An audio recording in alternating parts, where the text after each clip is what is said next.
Warning, this podcast contains spoilers. Warning, this podcast contains spoilers.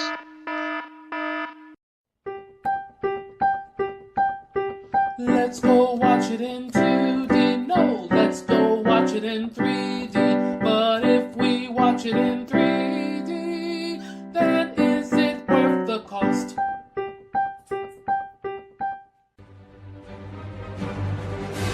We need heroes. Before we're done, we still have one promise to keep.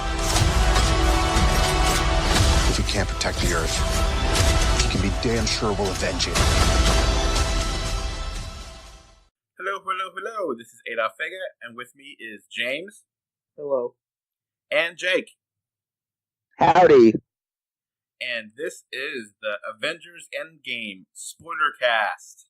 So if you have not seen Avengers EndGame and you care about spoilers, pause this and come back to it after you watched it. We'll go through the entire movie, tell you what we liked, what we didn't like about it, and so this is your warning. Warning, this podcast contains spoilers. Warning, this podcast contains spoilers. Okay, so now we're back. Now we're going to talk about the 3D element first. I got to talk about it in the spoiler-free version, and I want to talk about it in the spoiler-filled version. So, Jake, what are your thoughts of the 3D? Whoa. I mean, the first thing, it starts with a cold opening, and you get an arrow pointing right at your face, coming right at you from an angle. Because when she's pulling the bow back and that arrow sideways comes towards you, it's just startling because it's just boom. And then, oh my God, and then those shots of the Benatar and then Thanos' ship. I mean, space. I mean, it's easier to point out scenes that didn't work than it is scenes that were amazing. Because there were a few things that were flat here and there. Yeah, I really agree with you. I feel like I was on the verge of doing this good 3D because there's like, okay, there's definitely some scenes here, but that finale was just put it over the top for me, and definitely put it to 3D. One of the scenes I kind of talked about in the spoiler-free version, which I mentioned two characters on a mountain, and if you have no idea what that means if you haven't watched the movie, but we definitely know what that means when Hawkeye and Black Widow are fighting to... and Vormil over the... who's going to sacrifice themselves for the Soul Gem. That 3D looks damn awesome. Mm-hmm. Oh, this thing was lit beautifully, especially dark scenes. And I'm looking at you, Game of Thrones. So, yeah, you got some really good depth in those scenes. You got really good, like, particle effects with the usage of, just the snow and stuff. And, there were some dead points where there was nothing going on 3D related. But it was definitely, good overall. And that end scene where they're fighting for the gauntlet, and when the scene that I can't forget about is when they're throwing Mjolnir, and then Spider-Man uses the Wyvern to get onto there, and they're flying out of the screen. That was such an amazing thing to see. I'm both visually and in the 3D. That I was like, okay, I gotta give it a great 3D. So that's my score. Great 3D. Jake, what would you give it? I give this Editor's Choice 3D. This is every bit the 3D in this is every bit as good, if not better, than Infinity War. Everything. I mean, you can see Rocket's whiskers, his fur. I mean, and that starting off with that arrow effect. I mean, it was. I don't know if it was intentional to be, but it was wow. Just such a simple thing. I mean, and even things like when they went back in the past and you got to see the 360 shot of the Avengers assembling, for like when they did in the first Avengers movie, they pumped that up and improved it. So yeah, I was worried about it because it's just like, for me, a lot of scenes where they're just talking, there's nothing there, but there's a decent amount of depth. We got some good depth at the beginning scene, with the Tony looking into the ship. So I was a little bit worried for a little bit of this, but overall, I think at the end of the day, I was really really happy with it. I couldn't give it as high as I think I liked Infinity Wars 3D a little bit more. So, but I think you definitely get your money's worth. You're gonna be happy with this, I think. Mm-hmm. Oh yeah. Once you can get a ticket and get in, you're gonna be very happy. Assuming, of course, that you have a good theater that will take care of you. Mm-hmm. Exactly. I watched it in IMAX 3D and it looked fine, so no problems with that. So let's get on to the movie itself. So, this movie starts with the cold opening, like you said, with Hawkeye with his family, and they get dusted, which we all kind of expected, right? Mm-hmm. Yep. James? And this is... James, you were expecting that to happen right away? Yes. One thing that was kind of weird about it is that they didn't transition into the movie the way that other movies did. It just kind of started. True. Mm-hmm. Whatever. Were you going to say Jake before? Yeah, it just started like a cold boom. Yeah, with the arrow. And I knew this scene was going to probably happen. I didn't see spoilers or anything. I just felt that would be a really good use of how to make him into Ronin, which they never said his name on the screen, which disappointed me a little bit. But one thing that's kind of interesting is, speaking of this scene,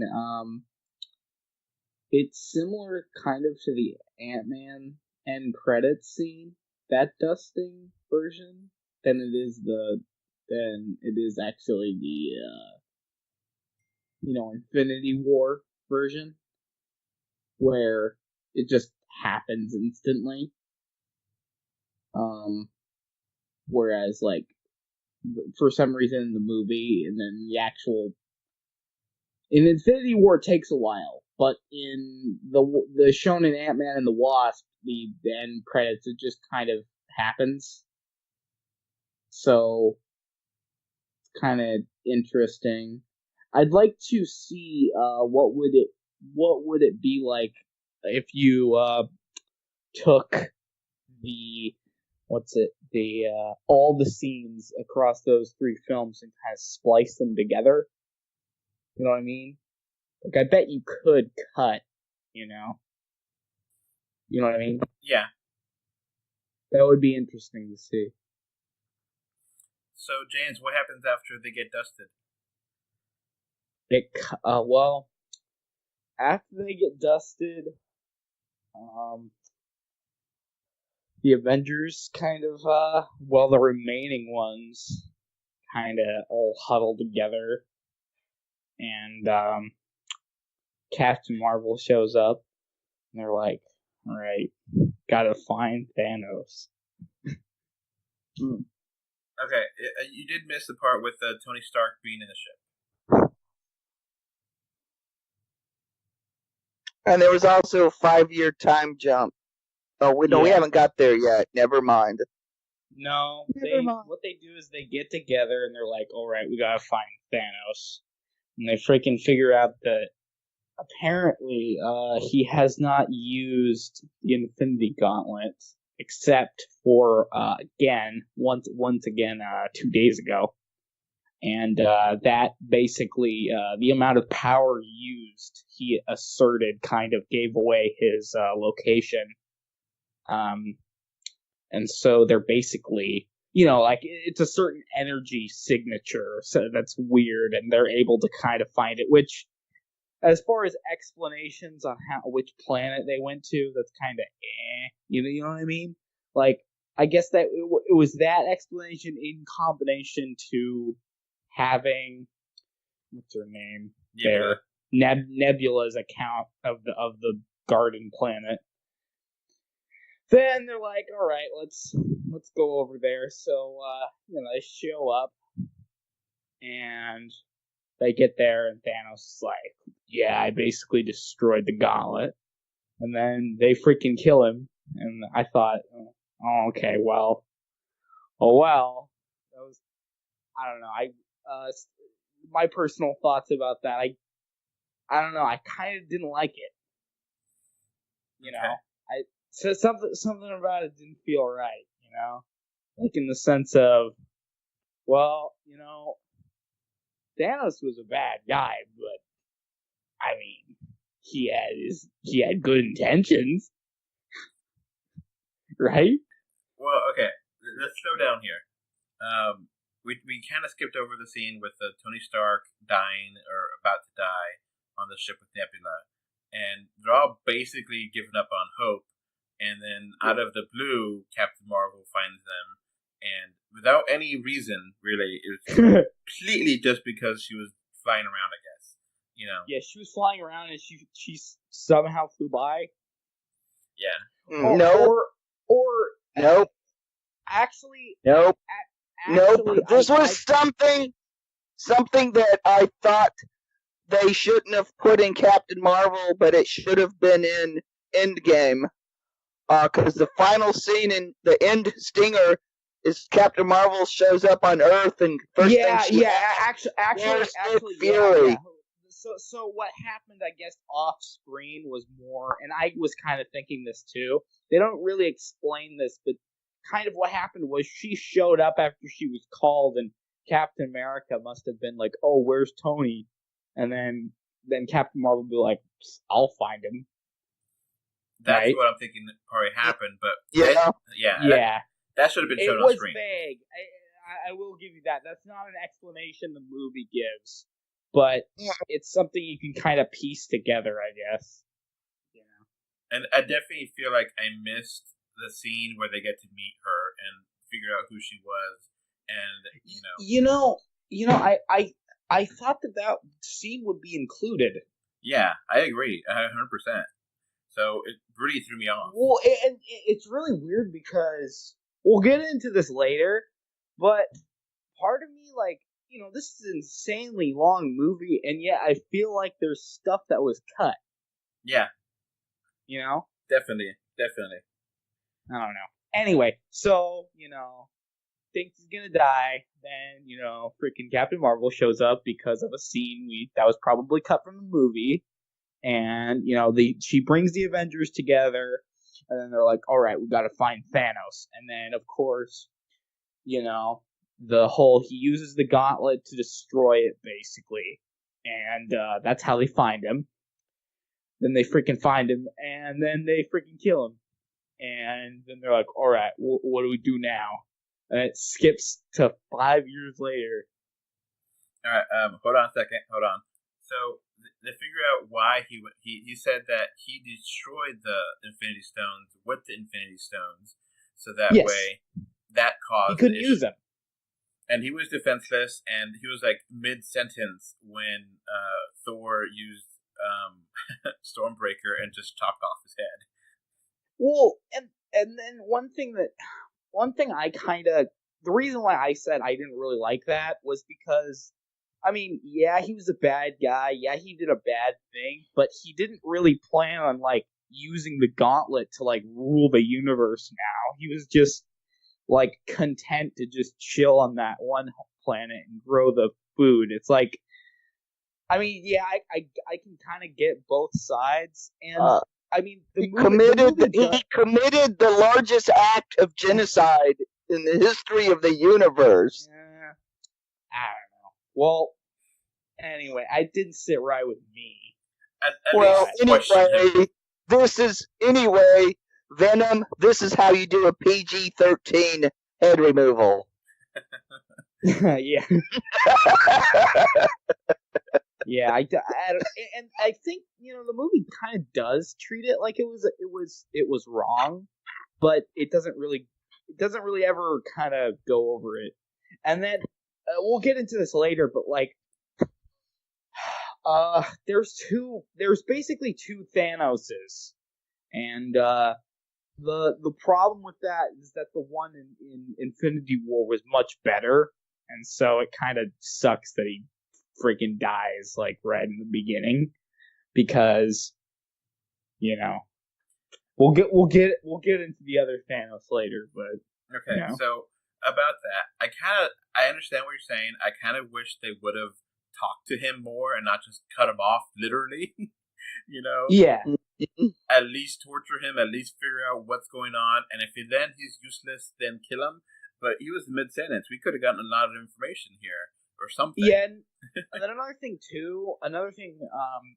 another reason why that bothers me is again, and I completely accept the fact that okay. This is going back to Infinity War, and Infinity War was definitively Thanos' movie, right? It was about him, his goal, and what he did, right? I can accept the fact that Thanos is not going to be the main focus of this movie. Yeah, whatever. But freaking, he just dies at the beginning, and he doesn't come back. I mean, he does, but it's not the same one, Jake, what's your thoughts on this scene before we move on? It was my first thought is, this reminds me so much of how Hitchcock set up Psycho with Miriam Crane when she's in the hotel. You don't expect our main character to get wiped out in the first part of the movie. Oh yeah, we spoil other movies in a spoiler thing too, so we should warn you about that. But so you knew we had a lot more movie. So, but you were wondering, now what? Who's going to be the big bad? Where they're going to go from here? Yeah. So and then it also just showed, Thor. He goes for the head when he goes for the head when they don't need it. Yeah. So we do get some time with Tony Stark, and Tony Stark, he's pissed. He's like, you guys screwed this up, not me. I did everything I could. Which I was kind of shocked that it took a while for Tony to come around, Yeah. To blow his top, finally. Because I agreed with Tony. I mean, it was a good conversation. Just I was kind of expecting it to be quicker than that, but I wasn't mad about it. It made sense for the character. It made sense in the scenario. It was just I was kind of shocked by it. I was expecting it. Yeah. All right, so we come back, and then it's 5 years later, which nothing happened in 5 years. Yeah, but it's like, oh yeah, the world freaking ended, but everything's basically the same in 5 years. I mean, yeah, there's minor differences, but I don't know if, besides, there are changes, but I think the main reason why they chose 5 years was just to provide people to age, or provide minor characters to age. That's the only reason. And to play catch up, because it's probably when the next Avengers movie, it's going to be 5 years in the future. It'll catch up to it. Which kind of brings up, it's like, oh, okay, well, I mean, I guess the current year is 2023 now, which is kind of weird, but okay. So we kind of get a flash toward, I guess it was like I don't know, like a storage unit or something, where the car... They're in San Francisco, and they're in a storage unit, 616. Yeah. And it's the old van that the guys were using for Louise's exterminator service, which got turned into a miniature quantum realm device. And lo and behold, there is a rat climbing around on the dashboard, and he turns it on. So a moment to salute this rat that saved the universe. Yeah, basically this rat caused this entire movie. Which, okay, look, the memes had already started on this, and I kind of agree with the memes that was one hell of a coincidence. Yeah. But that's the way nature. Originally I was kind of under the impression that he found out a way himself, but I guess not. Or I guess it's understandable why no one went looking for him because of the event that happened right before. Mm-hmm. But I don't know. They just assumed he was snapped. Yeah. So Jake, did you have any problems with that rat doing that? Like, it was just too convenient, or no? No, not at all. If it was convenient, it would have happened 2 weeks. But 5 years? That's not convenient. I mean, I guess the longer. The whole world went to pod. Do you see the world? New York, it looked like every ship in the Atlantic had floated into New York Harbor, and the streets all look dirty, and the garbage wasn't getting picked up. One thing that's interesting too is like, for a post-apocalyptic world, it's kind of chill. Yeah, it's in the sense of like there's not mass. Well, they had 5 years. It's not like Hydra's taken over. It's hell, half of Hydra's gone too. Of course, that's just the U.S. They were mentioning things offhandedly that there were coups and governments fell, and yeah, but and that's why Captain Marvel decides to leave Earth and just go somewhere else to help out. Yeah, for definitely this was happening around the universe. Because I love that when they asked her where she was, and it was like she just looked at him with that, what? Your arms are broken or something? Like, I'm flying all over the universe, stopping, putting out fires and shit. What are you guys doing here? Besides getting drunk and fat. Yeah. So, we eventually get Ant-Man to Avengers headquarters, and he is able to talk to them and like, hey, we could do a time travel thing, which, okay, sure. Some thing, and Tony doesn't want to do it because Tony's actually happy with the way things have worked out for him. He's married off to Pepper and has a baby girl and is out on the woods and just doesn't worry about anything anymore. Mm-hmm. But then his conscience starts eating him about Peter Parker. And then, of course, Tony can figure out time travel. Mm-hmm. Which, again, was convenient for the plot. Chances are he's been working on it. But the thing is, with this machine, to be able to go into the quantum realm, he's able to figure out time travel. So the plan is to get the Pym particles that they have left, go back in time, get all the Infinity Stones, and then basically redo the staff, but then fix it. And so then they have to get all the other team members back, and you get the scene where you get to go see where Hulk's been, and Hulk is now Professor Hulk. Mm-hmm. Yes. Which is cool. All the people come up to him for selfies, and it's cool, but they don't really do anything with it.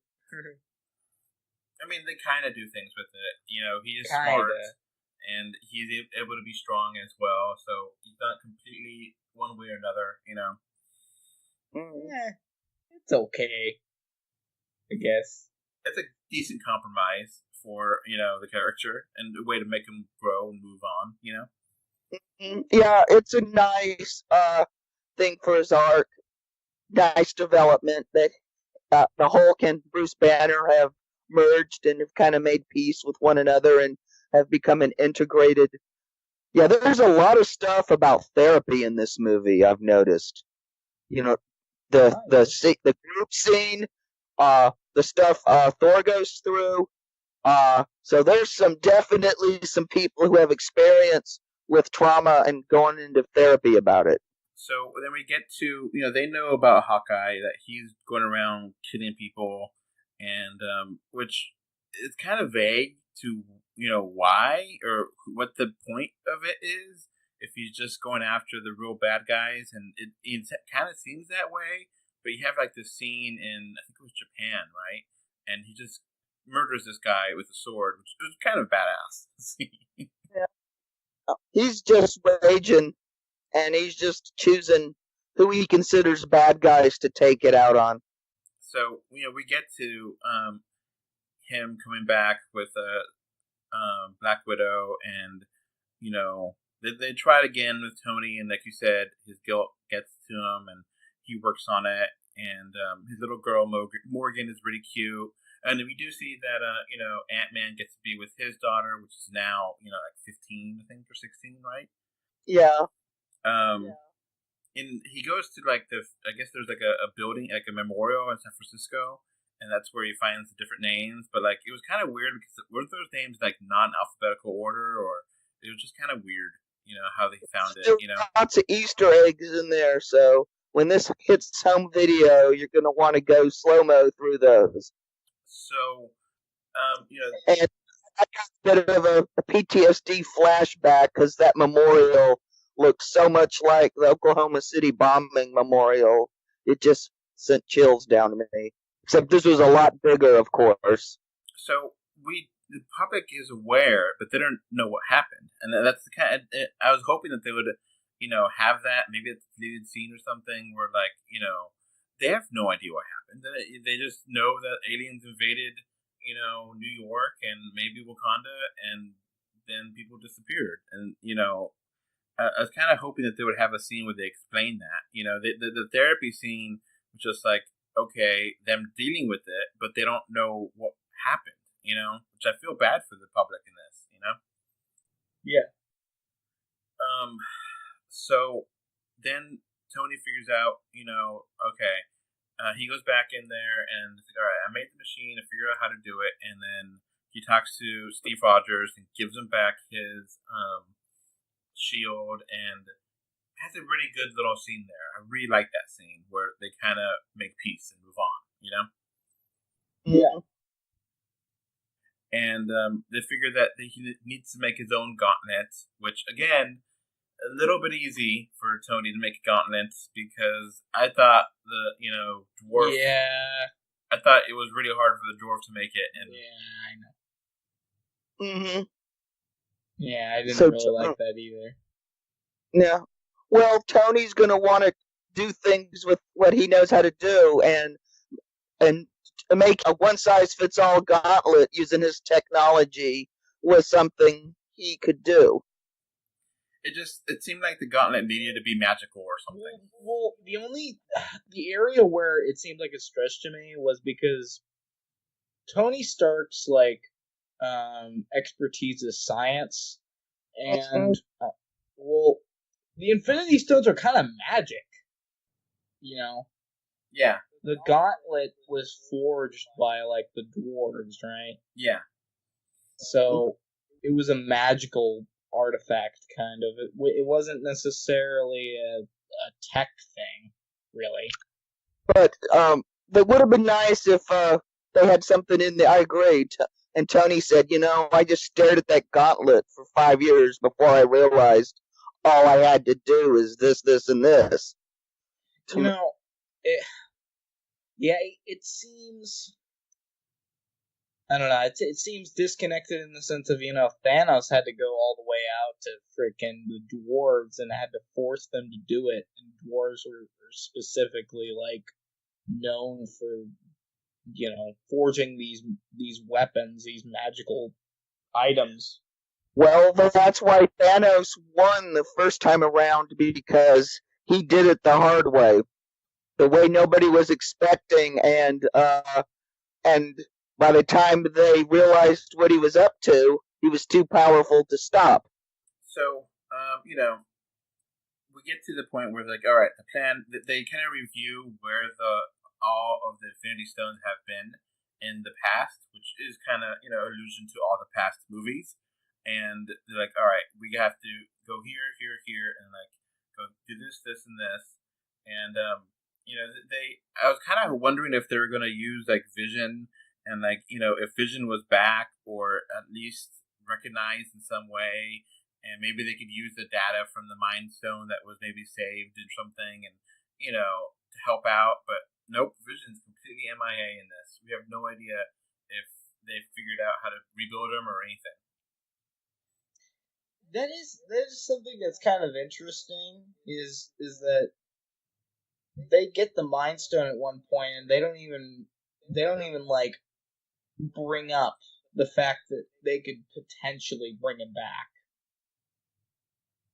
Which I know that would cause like, I don't know if that would cause like a specific plot hole, but one thing that would have been interesting, an interesting concept, is if they like maybe tried to create like a living gauntlet with Vision. I don't know. Yeah, that Tony probably took him apart. Tony probably recycled him. Here, Nebula, here's some extra parts.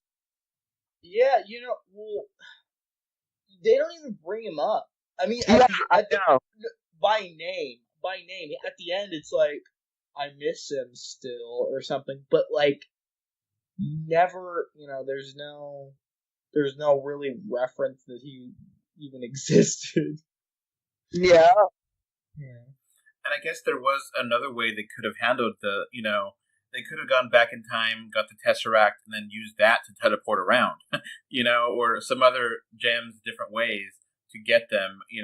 There's different ways to do this instead of the time travel idea they had, which was, I guess it worked anyway, but it was just like, I don't know if that's the best, most efficient way of doing this, Well, they were picking the stones when they were in clumps together, so they only had to make limited jumps to get them.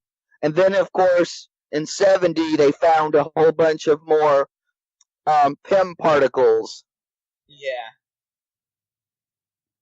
So, and if you remember Hank Pym's other appearances, he was real paranoid about S.H.I.E.L.D.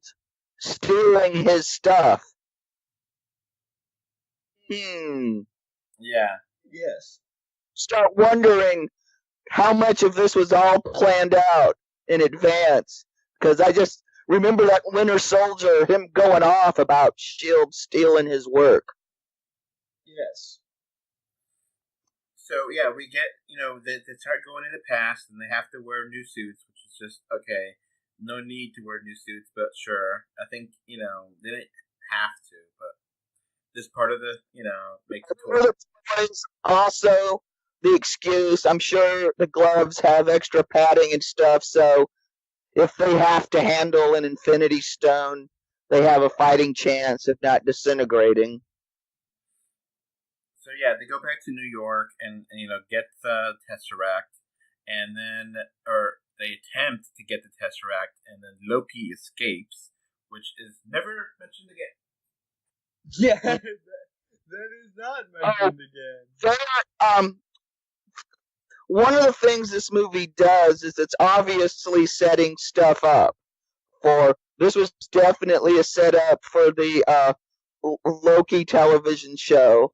And I figure a Vision not getting mentioned is they're going to bring that up in the WandaVision show. Maybe. Oh, I figure these shows are going to fill in the 5-year gap. That's probably what they're going to exist for. I mean, I wonder when Agents of S.H.I.E.L.D. starts up next week, or I think this weekend, or when the hell that takes place. Yeah. Oh, I figure. We haven't talked about the time travel theory that they're using, which is just doesn't make any sense. Oh, it makes perfect sense if you are familiar. Okay, there's several. Okay, time travel, as far as anybody knows, is about as real as Santa Claus. So it's just theories. Most movies fall into the Universal franchise Back to the Future, which it was funny listening to this Disney movie drop so much shade about that in this movie. It was hilarious. But they chose to go with what's called the multi universe different worlds time travel theory, which basically means you can't change anything, you just create new timelines. Yeah, that's basically the Dragon Ball Z kind of. So basically, when Loki got his hands on the Tesseract, he just created the multiverse. So, yeah, all the people keeping track of this stuff, your life was made 10 times worse. Yeah, the continuity is thrown out the window now. Yeah. All the people trying to create a cohesive timeline probably, all committed suicide at this point. You can't, because, and then all the stuff Steve Rogers did, he created several timelines. Yeah. Because, the shield, when he presents Sam Wilson with the shield was broken. So the only way he could have gotten another shield was either he had to figure out how to go into the future, or he just took the shield in from him in another time so he could give it to Sam Wilson. Oh. So, okay. That's... We want to talk about Peggy Carter's children. Okay, well, we'll get to that. We're still trying to explain how this plot goes through. Before we get to the plot holes and all the things are just kind of, huh? They're a nightmare. Alright, so, since they mess up and Loki has the Tesseract and jumps off, they have to go back in time again to the 70s, which then that's where they steal from him and get the Tesseract from S.H.I.E.L.D., and, you get a nice scene with Tony talking to his dad, and no flirting, unfortunately. Yeah, no Goose shows up. And we get to see Michael Douglas de-aged back to... He looked just like he did when he did the TV show The Streets of San Francisco. Had that same shaggy Mike Stone haircut. And damn, the de-aging effects looked great in this movie. Oh, let's not forget the Stan Lee cameo. Might be his last, I think, right? Maybe? Yeah. Probably. Where he screams at the Make Love Not War, and he's got the Neff Said bumper sticker. It looked very similar to that scene in Guardians 2 when Kurt Russell was riding around in that sweet ride. Stan Lee looked just like he did when he was editor-in-chief at Marvel in the 70s. So, that's when we, you do see that Captain America does see Peggy, but he doesn't talk to her. And, we're wondering why, and eventually you figure out why.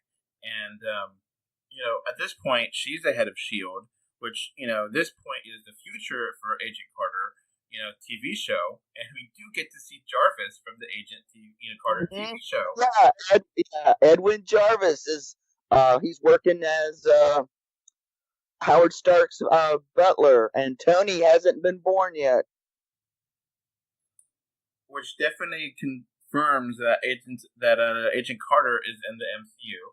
And that I know of, maybe you saw one, Jake. I did not see any confirmation of Agents of S.H.I.E.L.D. anywhere in here, unfortunately.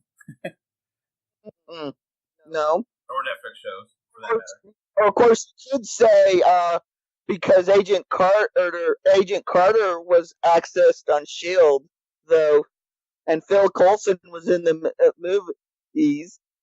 technically he's been referenced. They've been referenced, sort of. Yeah. But more reference would have been nice. I would have. But it was Yeah. It was nice to see Edwin Jarvis. That was awesome. I mean, I would have loved to see Quake out there in the last fight, or Ghost Rider helping out. That would have been badass. Yeah. Hey, we got Howard the Duck. Yeah, we did get Howard the Duck. I don't know if did you see that, James, or no? Well, what did I see? Howard the Duck. Howard was there? Yeah, he was in the big fight at the end.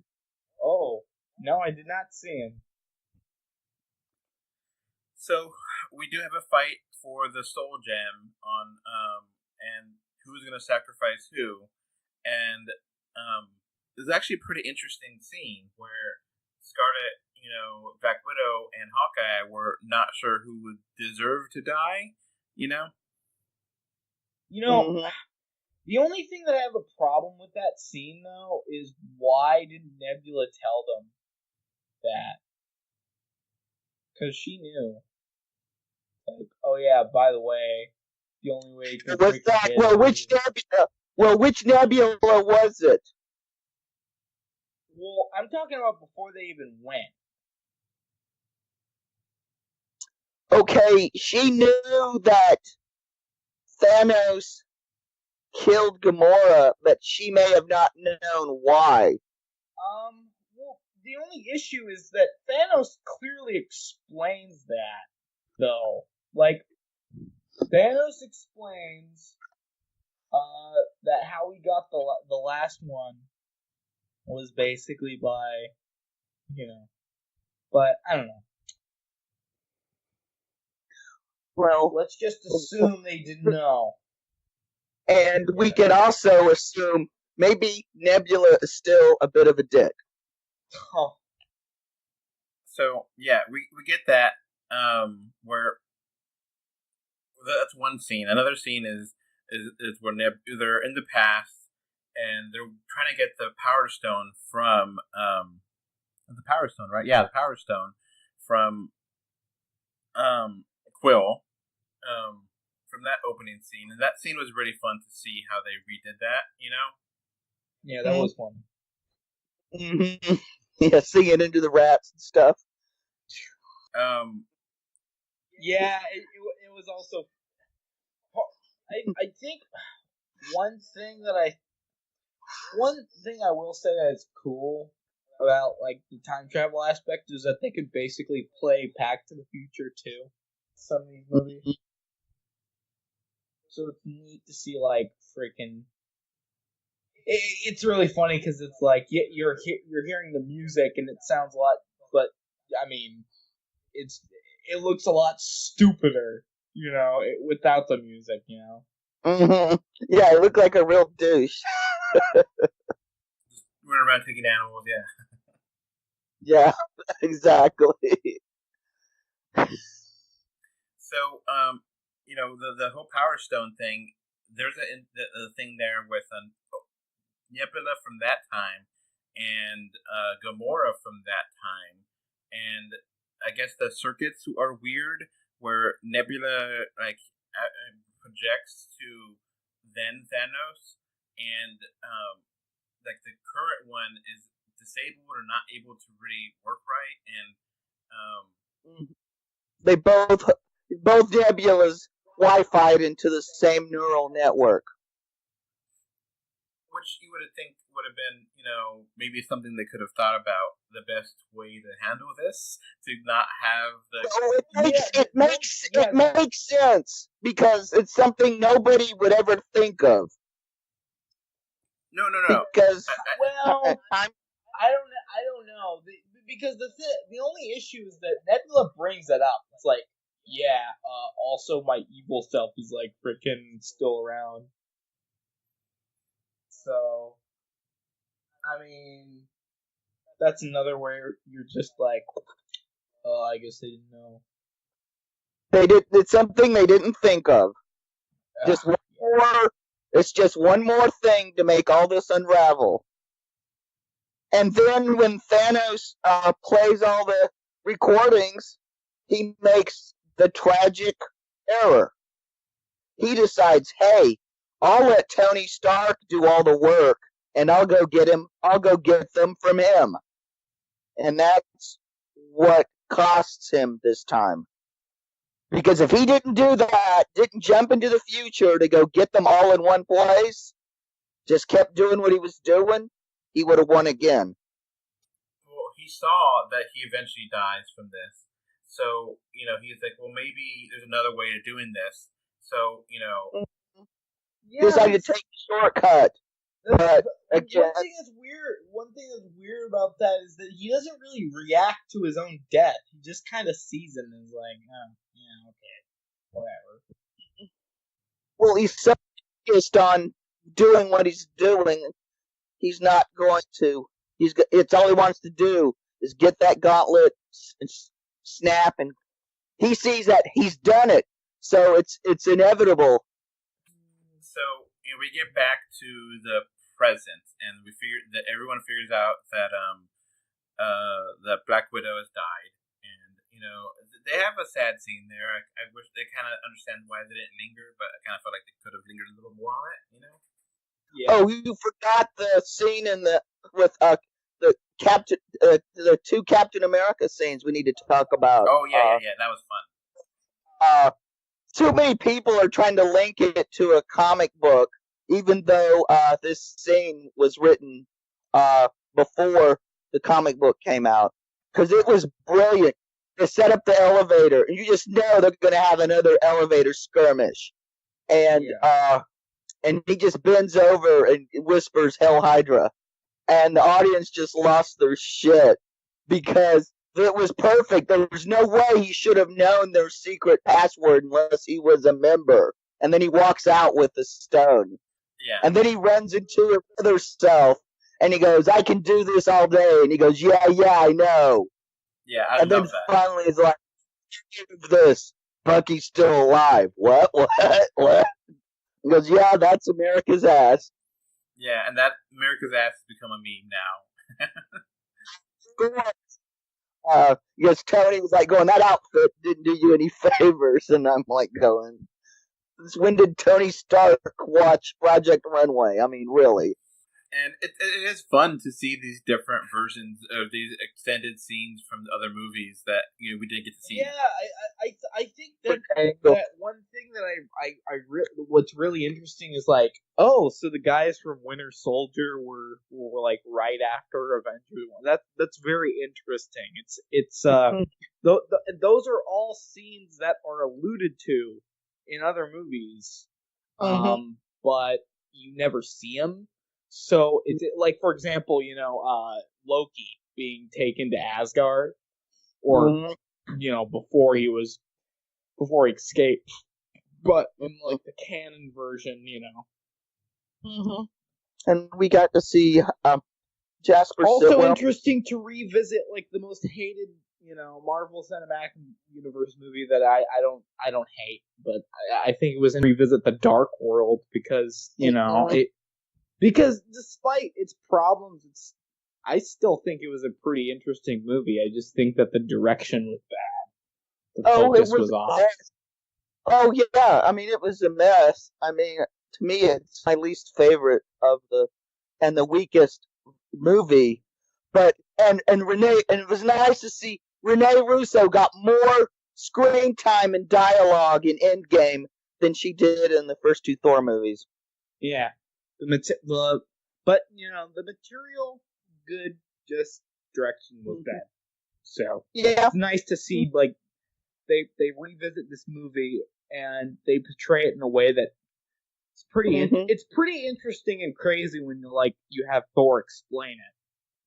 And I sort of kind of miss that interpretation, even though it wasn't very popular because it's closer to the comic books.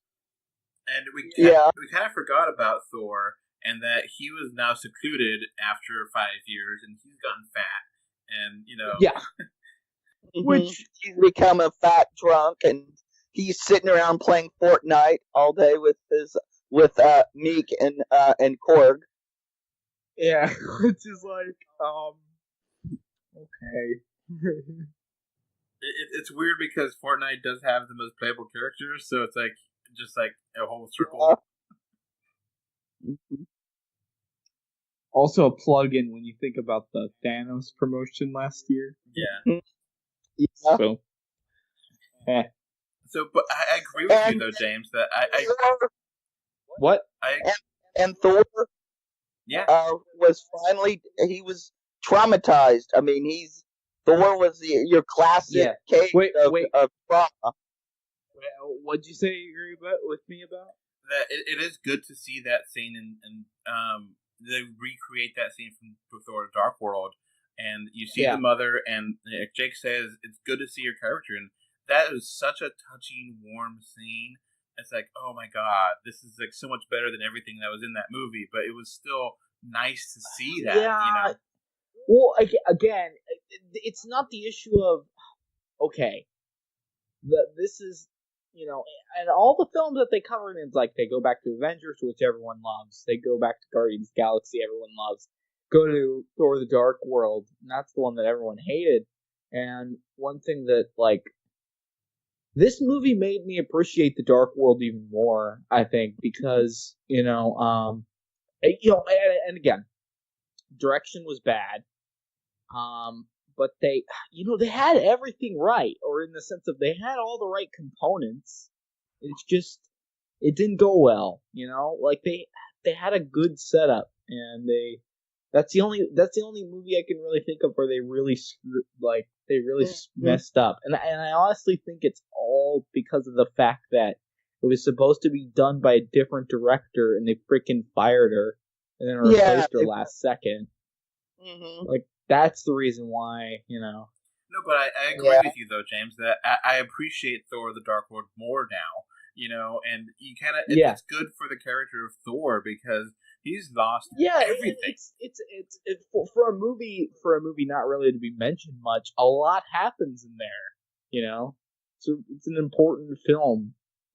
Mm-hmm. And I love that Rocket just slaps Thor. Like, get your crap together, man. I also like the idea of Rocket freaking tasing Natalie Portman and stealing the essence off screen. It's really fun. Just stabbing her with that thing and just pumping it out. It's, it would have been funny to see it, but it's more funny to just, like, what's implied. Sometimes implied comedy is better. Here's another thought. We see Loki just sitting in his cell, bouncing that ball. Yeah. What if that's just one of his illusions? He's already trashed his cell.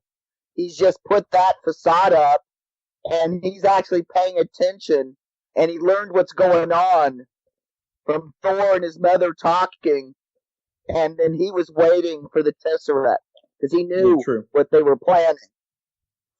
Yeah. All right, so then... Just a thought. It could be. Maybe it's not. It's just a thought. Also, Thor steals Mjolnir before leaving, so an old version of Mjolnir. Yeah, and Thor does not fat shame. Just leaves. Mm-hmm. Yeah, I mean, I'm just sitting there going, yeah! I think, okay, wait, if they take the Mjolnir from that time period, then he doesn't have it for every movie after that, Yeah. In that timeline, yeah. He just created a new timeline with the Mjolnirness of Thor. So, okay, we get back, and they're like, all right, we got all the stones. We're missing, one of our people, Black Widow, but we got everything back, and let's do this. And they argue who has the power to do it. And they're like, well, Hulk has the power because he could, it's mostly gamma radiation, which was a really good explanation, Mm-hmm. And they all fight for it, and eventually he does do it, and then he does the snap back to, and then everyone that was dusted gets undusted, but the time doesn't change. So yeah, it's just been 5 years gone, and all the family. So So basically, the people who are undusted have the same effect as Ant-Man. They just show up 5 years later. Mm-hmm. Yeah, well, this is what Tony wanted. He didn't want his daughter Morgan to be erased. So that was his price. That to do this, that's what he wanted. And we know what Captain America wanted, what his price was, but he doesn't tell anybody. He's getting smart in his old age. Yeah. So then Thanos attacks, or old version of Thanos attacks the future with Nebula's help. Old Nebula's help. Yeah. The only thing I have to criticize, though, about, like, the final battle is, like, the fact that it's, like, you know, all this freaking destruction and, like all this just, and, like, freaking everyone's fine. It's like, oh, okay. Like, come on. Like I get it, but I kind of wish more than, like, since this is the last one, it's like, can, like, more than 2 people, like, die, please? I mean, I'm not rooting for the characters to die, but it just feels like for a final, like, devastating battle, it's like there's, like, freaking 2 deaths, and one of them is not even during the fight. No, I can see your point. I don't mind that. You know, you could have some lesser people die. Yeah, you know, like, I you know, the speculation online was that, like, freaking. Well, I'm just saying, like, the speculation online is like, oh, freaking everyone's gonna die, and then the actual execution is like freaking 2. So it's kind of a little bit disappointing. I was more. I'm just saying, like, I went into the movie mentally prepared that, like, oh, well, this is, you know, most of these people contracts are up, so freaking better kill them. And then, you know, this devastating thing where, you know, like, Thanos, like, blasts the freaking thing into oblivion. Like, he sends a bunch of missiles, just levels the place, and freaking everyone survived. Well, Nebula. Come on. Yeah. Don't have one person die. Like, I know it would have been tragic, but, like, what if, you know, War Machine or, you know, someone, like, was freaking crushed? You know, that would have been dark. Yeah, but I'm just saying, like, that would have, you know, the stakes would have been raised. Yeah, I could see that. You know. Yeah. So okay, let's get to that where the missiles get fired down, and, you know, everyone's not expecting that, and Hawkeye is, like, in the sewers underneath there, and you know, all the alien things are, which I was kind of confused by, but then I realized, oh, they freaking fired like, the missiles contain the things, which I was like, okay. I mean, they didn't really make that obvious, but you kind of have to infer that too. Which I didn't get that at all, but I was like, all right, whatever, I'm just going with it. Because, I mean, you're just like, okay, levels the place, and then they show up in the sewers, so it's like, okay, well, how'd they get there? And then you're just like, okay, they were riding on top of the missiles, which doesn't really make any sense, but don't think about it too hard.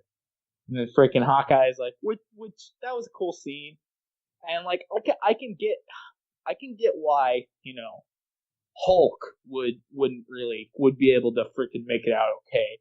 Yeah. And Ant-Man especially makes sense because he can change size. But, you know, all these freaking squishy human characters that aren't major, it's like, come on. You know. So, and, you know, since Hawkeye didn't use, I was wondering if he was going to use any of the, you know, if he was going to use, like, teleport and just get out of there or something, but he didn't. And then, you know, Ant-Man does get huge and, like, help everyone out, which is cool, which is very good of him to do, you know. Mm-hmm. And that's when we get to the battle, and, you know, Thanos is there, and he's really beating up on Captain America and Iron Man, and then Thor is using both Mjolnir and the axe at the same time, and that was awesome to see that. I loved it when he threw Mjolnir up in the air and then hits it with Stormbreaker. That was great. And then, you see that Captain America's shield is getting tore up by Thanos, and he's losing, and it's a bad fight, and everything is going against the crew, and they're not doing that well, even though they have everything they need to, and the army is starting to come by, and then out of nowhere, Captain Marvel comes up and starts saving the day. Mm-hmm. And then out of nowhere, Doctor Strange opens up like 20 portals, and everyone else comes out of them to play. Mm-hmm. And then, Iron Man asks Doctor Strange, "Is this one of the ways you saw?" And he's like, "I can't tell you." And it's like, "Well, come on," And he tells him if he tells him now, it won't happen. It's not a birthday wish. Jeez. Yeah. So they fight, and there's a scene where like Captain Marvel is like, really trying to get after Thanos and stopping everything, and then Thanos uses the Power Stone to punch her away, which I thought was really smart of him. And then all the females work together with Captain Marvel to kind of clear out the area. In theory, I think this scene worked really well. But in practice, I still didn't believe that Captain Marvel could not handle that situation.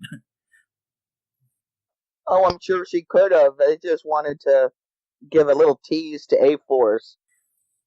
But if Thanos would have crippled her leg or something, or shattered her or something or other where she was limping, that would have made that a whole lot more effective in that scene. If he actually really did hurt her, and she's stunned by the fact that she's actually hurt, just that little bit more, even if it's just like a sprained ankle or something, I think it would have been a little bit more impactful.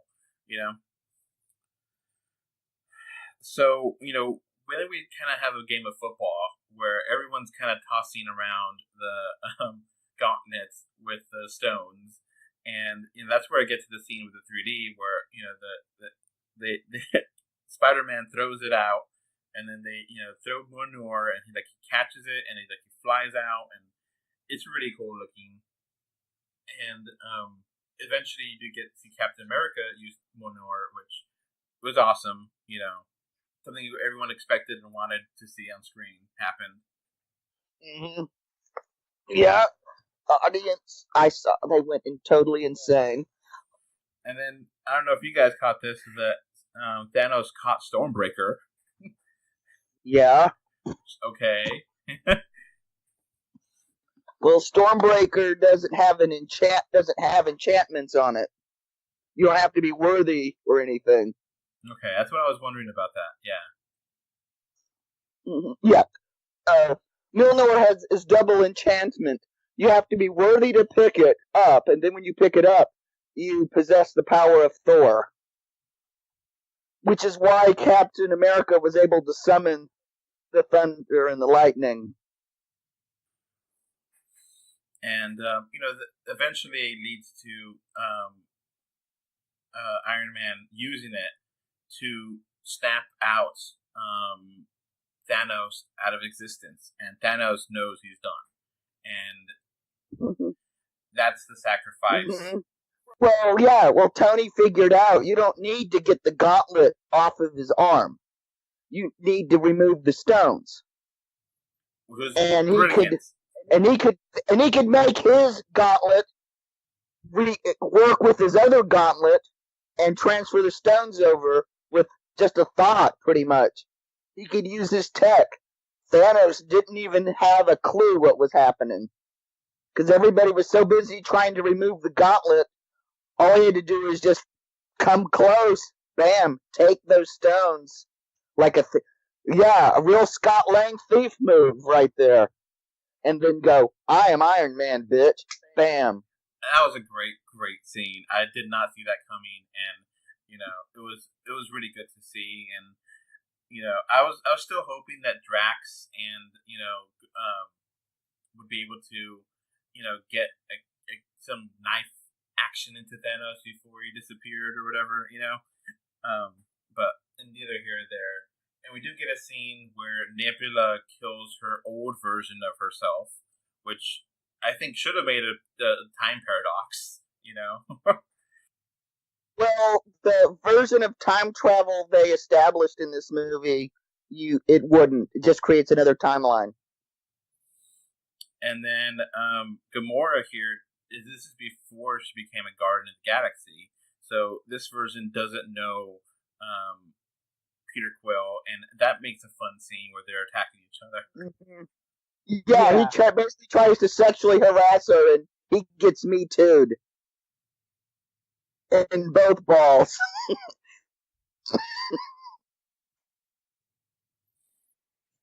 So, we get a scene with Tony dying, and he gets to say goodbye to everyone. Yeah. And, Pepper got to use the Iron Man suit for herself, and, we got confirmation from Friday, the computer, that he's in critical shape, and, Spider-Man gets to tell him, hey, we did it, we survived. And Spider-Man even had an interesting line that he remembers the snap, so that definitely confirms that they remember that, but they don't have any memory after the snap. They just remember coming back. Yeah. So we then kind of fast forward to the funeral for Iron Man, where they have the arc reactor on a boat, and it's getting sent out. And I was kind of thinking that it was going to be like a Nordic kind of send off where they burn up the little boat, but they didn't. Yeah. Yeah, they just float out the little arc reactor. Also, one thing that was kind of I didn't really like. I felt what they should have done is had like, it's a funeral for Tony Stark. Mention the other people who died, please. It's like, come on, Tony Stark's not the only one who freaking. I know, but I saw this as being his funeral. But it would have been freaking better. They should have. They should. Them all together. Yeah, they should have. I'm not saying specifically like, oh, they don't freaking do that in real life. I'm just saying like for the visual whatever. I know. I agree. I think there's a lot of things I think they should have done, but I also would have liked a 5-hour movie. Well, yeah. is what we needed, but they're gonna make us wait. They're gonna make us subscribe to Disney Plus to get the 5-hour cut of this. You know that. So we don't get ever a funeral though for Black Widow. Yeah. Yeah, they don't. Yeah, it's I don't know. It's part of me thinks that it's like, oh, wow, I hold through that chair into the lake. I don't know. It's I don't know. It's a little bit disappointing in some ways, Yeah, it's like kind of. It's not really an ending that feels good. It's more of an ending that's just kind of, well, guess it's all over now. Yeah, I mean, you also got to remember in the middle of this production, one of the executive producers got fired, and half the cast said they wanted to quit. Oh. So let's keep going here. The effects this had on the production. We did get a scene where like some kid in the background, and I didn't know who that kid was, but eventually it got confirmed that kid was the kid from Iron Man 3 that went to the funeral. Yeah. Yeah. Mm-hmm. Same actor playing the same part. Yeah, Which, he's grown up. The major thing that I kind of have an issue with is getting into like these films are not going to end after this. Now, here's the thing. Let me finish on this before we go on. It's like I can't say that this is really a proper send-off because of the fact that not only do we know that, for a lot of these characters, we're going to see more of them. For the other characters, this is basically it. Their contract's up. We're probably not going to see any more of them. But with that in mind, I don't necessarily think it's a good send off in the sense of, okay, I feel that what they should have done more is like, with the end of the movie, there's obviously like, okay, these are the freaking new Avengers now, and they're freaking already there. Instead of like leaving that to another movie, have like the new, the remaining heroes making up the new Avengers, and then leave it on at least a good note, instead of freaking, they're died or they retired or they're, I don't know, not good.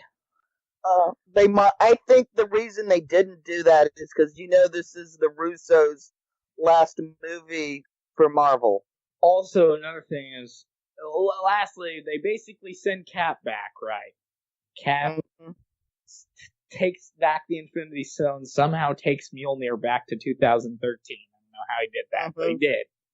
Oh, and he probably visited Hank Pym's lab a few more times to further Hank Pym's paranoia that S.H.I.E.L.D. is stealing his research.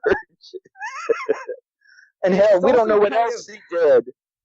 Him being there at the end kind of destroys the entire way that they explain time travel in the movie, because it's like, okay, yeah, he could have been he could have grown old in another timeline, but not this one.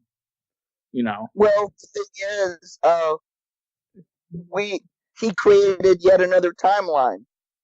So basically, the film takes place in that one, not this one.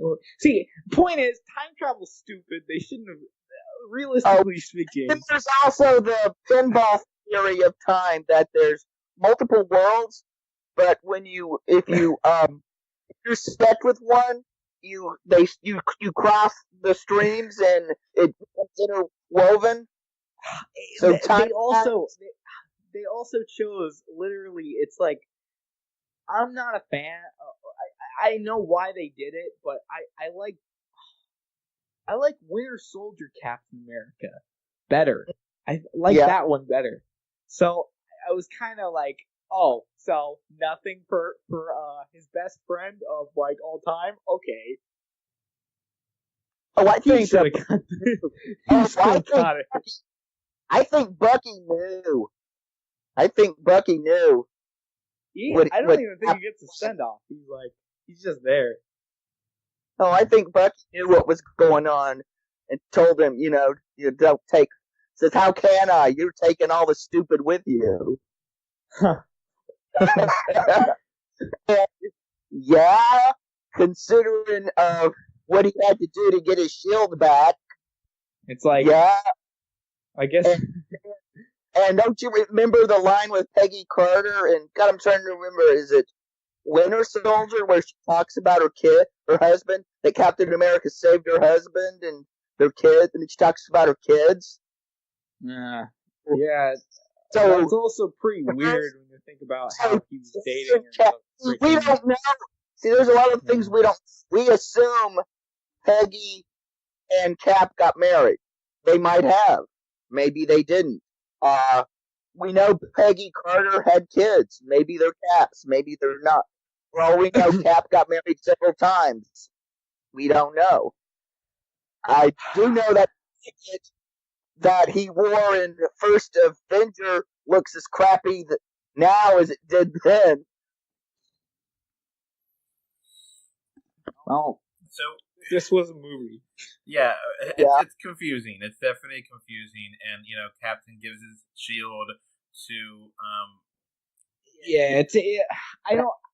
The only issue is I don't necessarily think that you can compare this one to Infinity War, because they're so different. They're such different movies. They have such a different direction. They have I feel that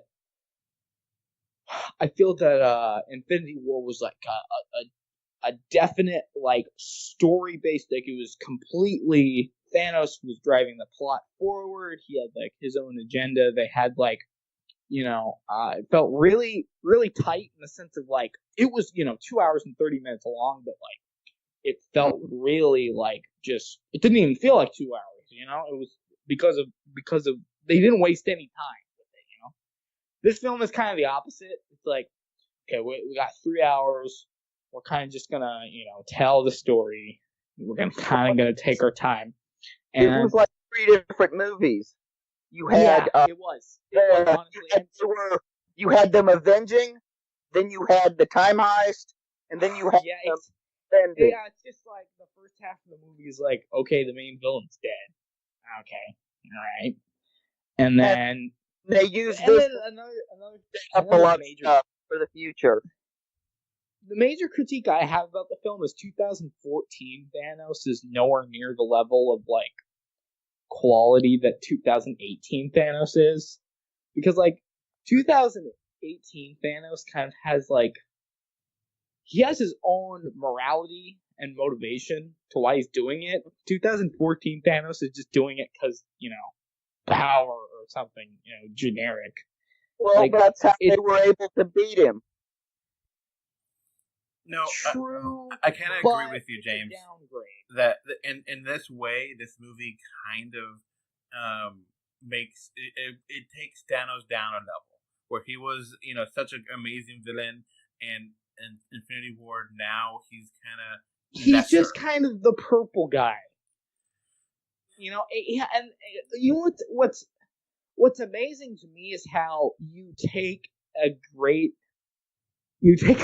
villain and you basically like degress him, basically, because here's the interesting thing to me is that like he's not proactive in this film at all. He just kind of sits around, literally like exactly like, which to be fair, he was exactly acting like he was in Guardians. So they if they're taking the criticism that in Guardians of the Galaxy did nothing but sit around, I guess they're taking that to like an extreme level and like acting like that's a defining part of his character back then. But one thing that's really weird, I think, is how two completely different characters we see. And I think that was done intentionally. But, again, I'm just saying, while it may make sense story-wise, that's how they were able to defeat him. Yes, of course. It makes sense that as far as quality and, like, the experience goes, it's a downgrade. Because I think part of the reason why I really, really liked the last one was because it was like, this guy's pretty bad, but, he's not a generic villain. He has his own reasons for doing so. He's willing to sacrifice anything to it. And that kind of, one thing that was interesting was, at the beginning of this film, that's kind of confirmed. Like, after he does what he does, he's like, all right, don't need this thing anymore. And he freaking almost dies destroying it. So, No, I agree. I agree with you, James, that they kind of, it made him sympathetic during Infinity War, and this one, they made him more generic. So, I'm saying that version, the main timeline version, that sympathy was kind of extended in this film. It's just he died, very early on. All right, Jake, do you have anything else to wrap up before we get to the last scene? Nah, not really. All right, so the very last scene, we get to see Thor and the Guardians, and it looks like Thor is going to be part of the Guardians of the Galaxy. And I don't see Gamora in this, so I don't know where she is. Young Gamora. She got dusted. So, well, all we saw was a computer that had Quill searching for. Well, one thing that's it would be a plot hole if she wasn't, though, right? I mean, Well, I guess you could theorize, because I guess if you really want to get technical, it's like, oh, well, the snap only applied to Thanos' goons. But I'm pretty sure that the snap was more specifically, sending everything back from an alternate timeline back to where it was before. I think that's what it was. Not. No, I just think he dusted him.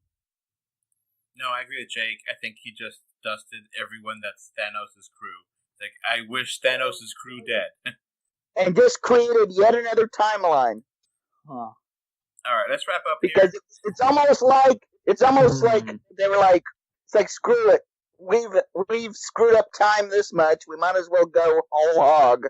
All right, so Jake, what do you give this as the final score for Final Verdict? Okay, I'd give this a 10 out of 10, and I admit I'm rounding up, but overall, flaws and all, this is a once in a lifetime film event. I mean, it's a spectacle, and you're just going to be blown away by it. All right, James. And you're going to have fun picking on it for years to come. Yeah, well, I like parts of it, but, there's a lot of problems, and so I'd say it's a solid, freaking 7. All right, I'm going to be in the middle and give it a 9 out of 10 with the Editor's Choice Awards. So that way, it's not... I gave Infinity War a 10 plus the Editor's Award. So I'll give it a 9 plus that. So I think I like Infinity War more, but I still really enjoyed this. So... Yeah. I mean, it's not a bad film. I'm just, specifically, I think that Infinity War had a much better sense of identity and purpose, and you could really after watching it a couple times, you're just it leaves you with the feeling, and then this one, I don't know, it's just kind of there's sort of an emptiness, kinda. I don't know how to describe it. No, I understand. I actually kind of agree with you that a lot of it's built on nostalgia for past movies and what you liked. So it's not its own thing as much as it is. I do appreciate that it does. It's 3 hours. That just justify that it's not just part 2 of the Infinity War. It's its own movie. So I do definitely like that. Yeah. All right. And we still have the epilogue coming, which will be the final end of the Infinity Saga. Spider-Man Far From Home. And we did not get a post-credit or mid-credit scene. We get the banging of metal. That was just more of a symbolic reference to Iron Man. People are overthinking and, that. And also kind of thinking, to me, it also is like Marvel Universe still under construction, moving forward, but honoring our past, because Tony's gone until they decide to reboot this stuff, and probably when they do, they'll recast. All right, I guess that's going to be it for the super duper marvelous Avengers EndGame Spoilercast. Thank you for listening. Bye. Bye. Goodbye. All right, before this podcast ends, I want to give a thank you to my patrons. Right now, we have one patron, which is David from Spain, and I want to thank you for your financial support. All right, so that's going to be it for this podcast. We now have a Patreon, and the link is in the description. Thanks for watching. And we are on Facebook, Twitter, Instagram. They don't put it everywhere. Just look for us, 3D or 2D. And of course, review us on iTunes. And if you want to write us a letter, our email address is email3dortwo2d@gmail.com. So that's going to be it. Thanks for listening. Bye. Bye. Okay, bye. Bye. Bye, everyone. Excelsior!